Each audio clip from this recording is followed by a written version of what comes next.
মুখ থেকে হাতটা সরাবি। তুই তো দেখছি বেশ ভালোই নাটক করতে পারিস। সরাব না, সরাব না। Not bad. তোকে দেখে কেউ বলবেই না তুই সেই মৌলিগ্রামের রহনা। দেখেছিস বন্যির হাতের জাদু, এটাকে বলে কমপ্লিট মেকওভার। না না, আরে তুই এমন অদ্ভুত বিহেভ কেন করছিস? বন্যি, আমার খুব লজ্জা করছে। এইভাবে সবার সামনে যেতে পারবো না।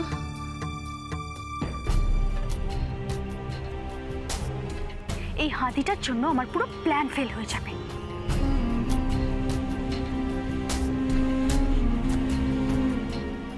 অহনা দেখি এটা খোল না। আরে দেখো, আরে আরে দেখলে দেখি।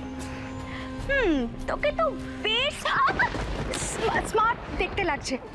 দেখ অহনা, তোর শুধু একটু কনফিডেন্সের অভাব, নাহলে তোকে কার মতন দেখতে লাগছে জানিস? কার? কঙ্গনা রানাওয়াতের মতন।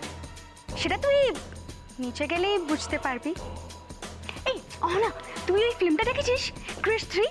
ওখানে যখন ঋত্বিক যখন কঙ্গনাকে দেখে আর দেখে যখন ফিদা হয়ে যায়, ঠিক আজ এমনটাই হবে। অর্জুন তোর থেকে চোখ সরাতে পারবে না। কিন্তু বন্যি, মানে আমি পারবো তো ওর মনের মতো হয়ে উঠতে? এইরকম একটা পোশাক আমি তো আগে কখনো পরিনি। আমি সামলাতে পারবো কিনা বুঝতে পার।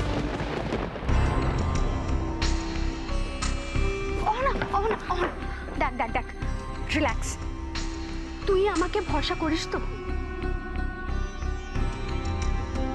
নিজের থেকেও বেশি করি। তোকে অর্জুনের যোগ্য হয়ে উঠতে হবে, এই কথা তোর নিশ্চয়ই মনে আছে। হ্যাঁ। তাহলে আমি যা বলছি সেগুলো মন দিয়ে শোন, ওকে?